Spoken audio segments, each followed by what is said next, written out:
Oh, that's good. Have we all got our gizmos on our heads or on our glasses so we can all hear each other?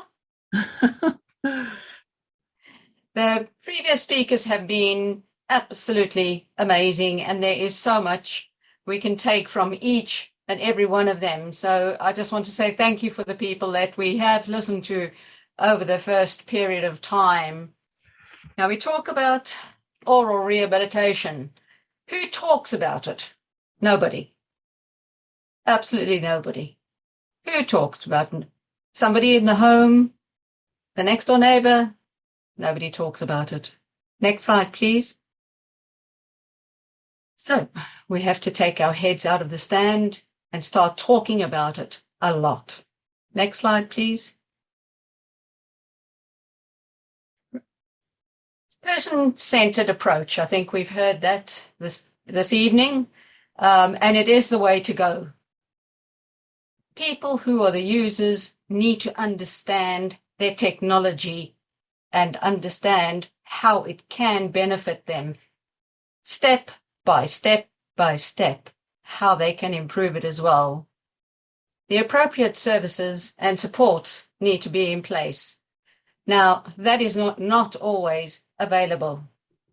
The support comes immediately after the implant, and the person has 4 weeks or 6 weeks or 8 weeks of support.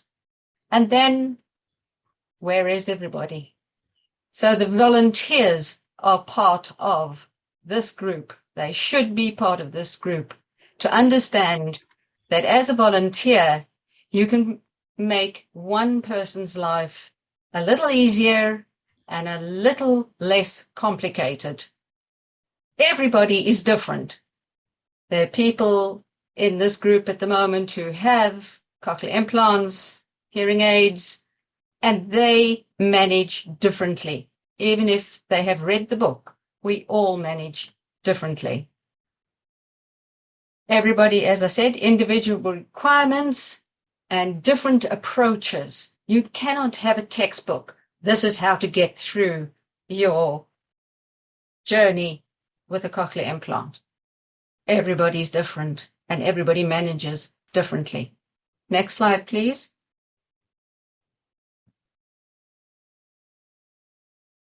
Social belonging. It's a difficult one. We try to go out and meet people and perhaps have a cup of coffee, find out how the family is that you're seeing and chatting with. It's difficult. And I know I'm going to say this quite a lot. It is difficult. But we have to work together. We have to actually make sure that people who have a cochlear implant or any device, they talk about it to their family and their friends, because slowly we will sensitize hearing communities of how they can change the way they communicate with people. The opportunities of sharing information on new technology, yes, we need that. It doesn't come. Once you've had your switch on, you've been managing for a while, where do we go? Who do we ask for? There are very few places in Ireland where you can walk in the door and say, please, can you talk to me or explain this? It doesn't happen very often. When they're doing demonstrations, the person who is demonstrating doesn't always have a cochlear implant or hearing aids. So they waffle on all the jargon about this new technology or what the accessory they're producing is going to do for you. They don't understand what it's like to be able to manage that. And we need to learn to tell people how we want them to manage. Next slide, please.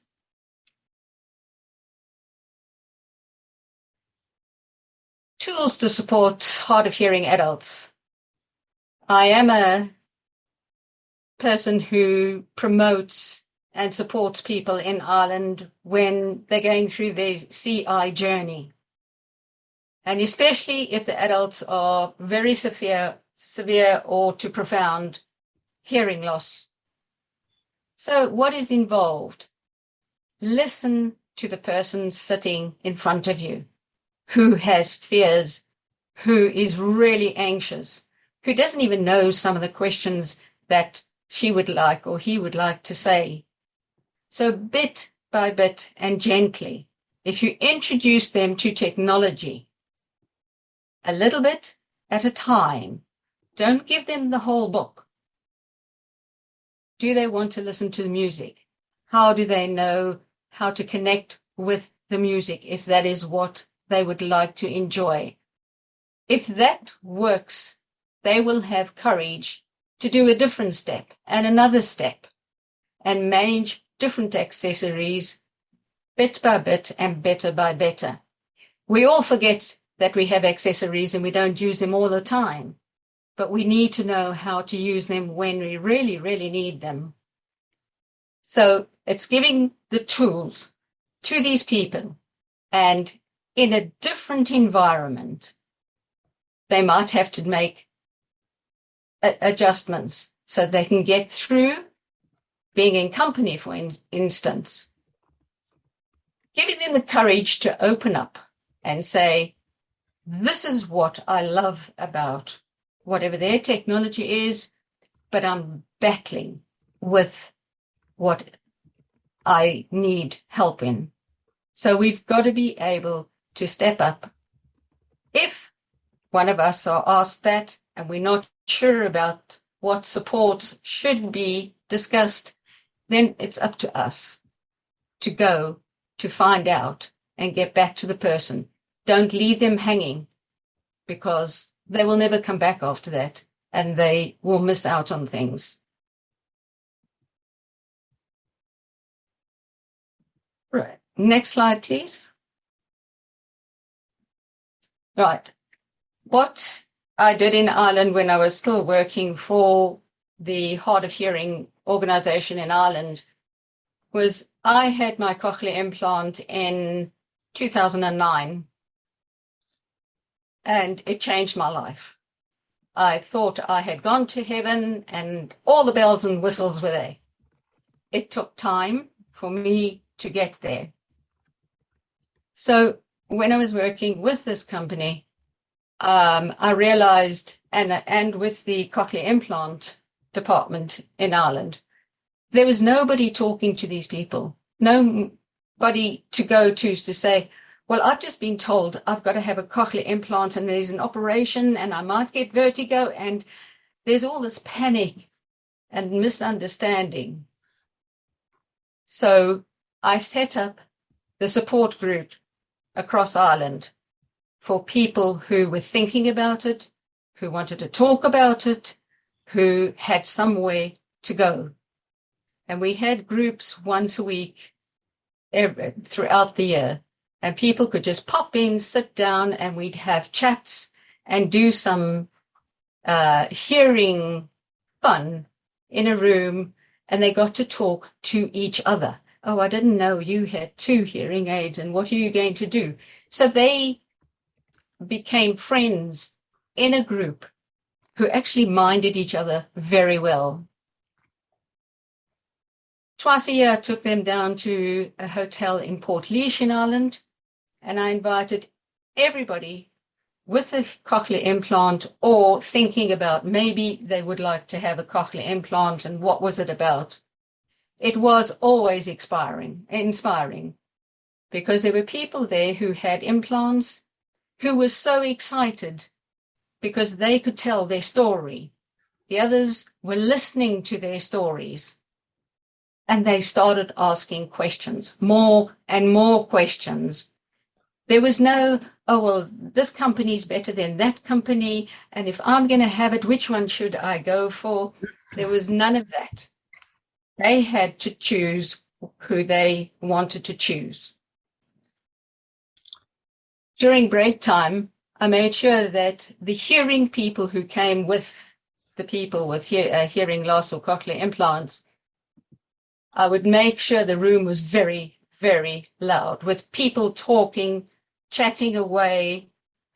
But you'd soon see somebody going up to somebody who might look isolated, and they would take them and say, come on, let's just go step out of the room. We can have a bit of a chat because this is a nightmare for all of us.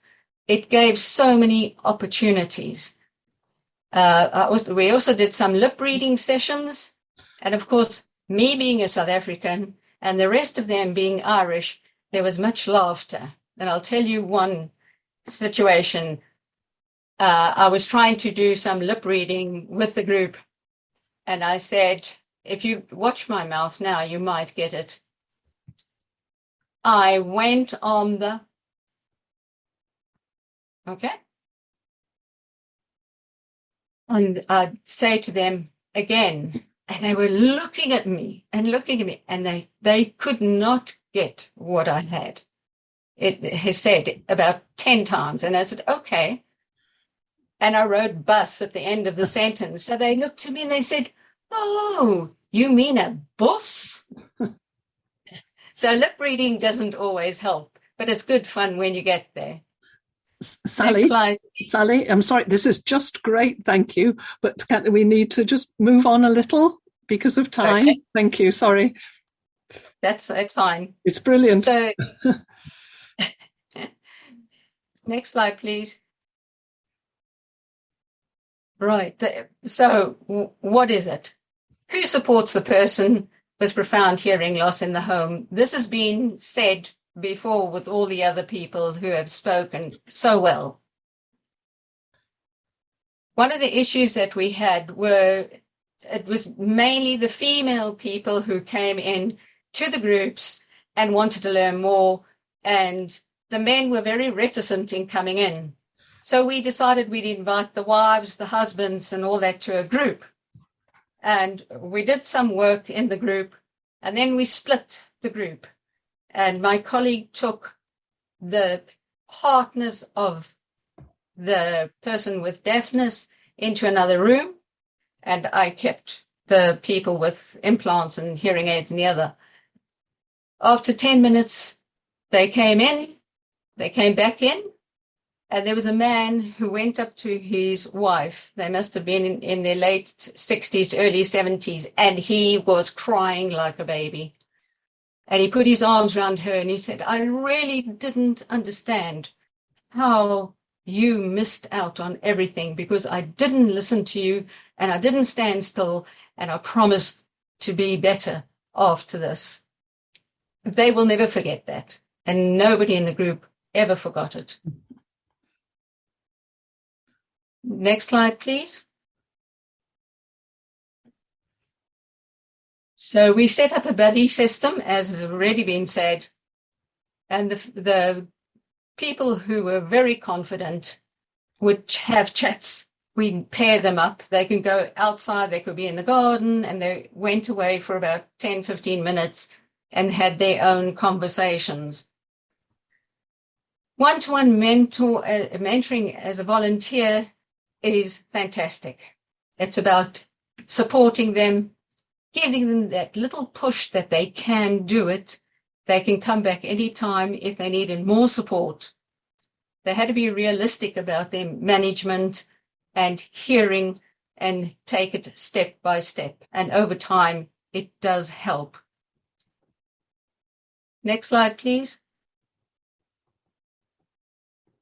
One of the buddies, Maria, she is now in her 70s.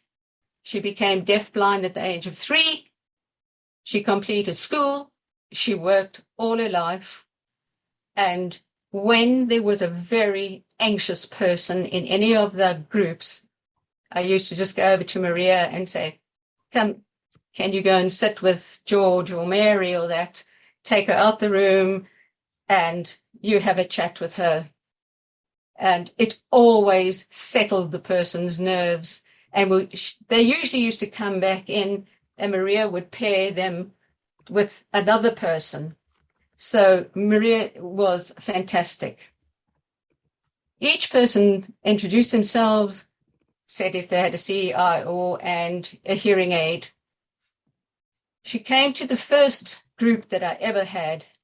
She'd never been on a train. She was in Dublin, I was in Kerry. So she said, if you meet me at the train station, will you come and get me, and then I'll come to the group. So I said, fine. And she did it all by herself. She doesn't use a stick. She walks. And she said to them, I've never been away by myself. I've never flown. And I went on this train, and I went back to Dublin on this train. And she said, I am now going to do it. Wherever I want to go, I'm going to do it. And she's still flying around the world today. So if we have somebody who is that positive, it must rub off and make people think a little differently that life is for living. Next slide, please. Right, you know, I'm quite sure you know, there are online resources, information to access to services, all in your own space. Connect with them, try to push them a little bit, ask them if they could do it, something else, something more, little by little. Training is all about being together with a person or a group and sharing. Audiobooks, everybody on this group know about audiobooks. After my switch on, I had to travel by train, which was nearly 4 hours from Kerry to Dublin every week for my rehabilitation. And I decided that on the way up and down, I would read a book and listen to what was being read. So the first one that I had was The Jungle Book, probably for age 8 to 10. And I used to go up and down listening to The Jungle Book, and then the books got more and more difficult. But once you are reading it and listening at the same time, your brain doesn't go say, oh, well, I don't remember that.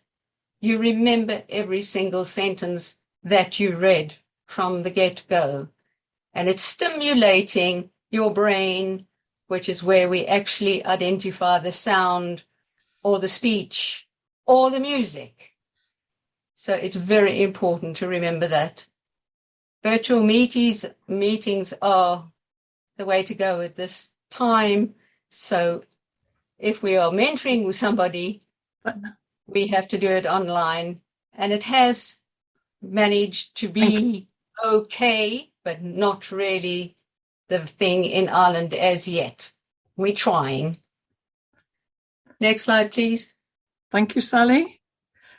Yes. I think, yes. Can we round up with this slide then, please, Sally? That's great. Sure. This is the last slide. Thank you. That's great. So if you look at the slide, the service user, what do they need? They need community, which is family. They need to understand technology and keep updating what technology is about. Education and training for people who support and people who need it, and understand the medical and audiology side of things.